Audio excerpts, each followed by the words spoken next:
I am so dependent on my computer for work. It's amazing. My computer crashed while we were on vacation, so it's something I should not have had to look at constantly. But I felt completely out of place and like I was getting behind on work simply because I didn't have my laptop. It was crashing.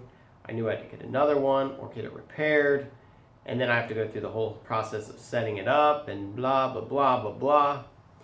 And then you got to find your files, and then you've got all this work backing up, and it's extremely frustrating.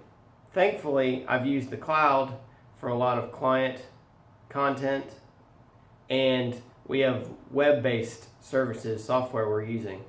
So I didn't lose any valuable data, but I lost time, and it's frustrating. And for me, everything's got to be in the right spot. And with a new computer or a completely new desktop look on your computer, because everything got wiped off, it's like a new computer, and you got to figure it all out. You got to download all these little apps and Adobe and everything else you use, and it's frustrating for me.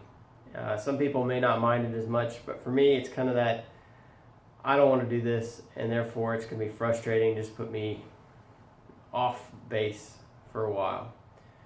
But I'm getting through that. I've got the computer repaired. I'm loading all the stuff on, and hopefully in the near future I will be back to normal and forget that I even had that window where it was closed down.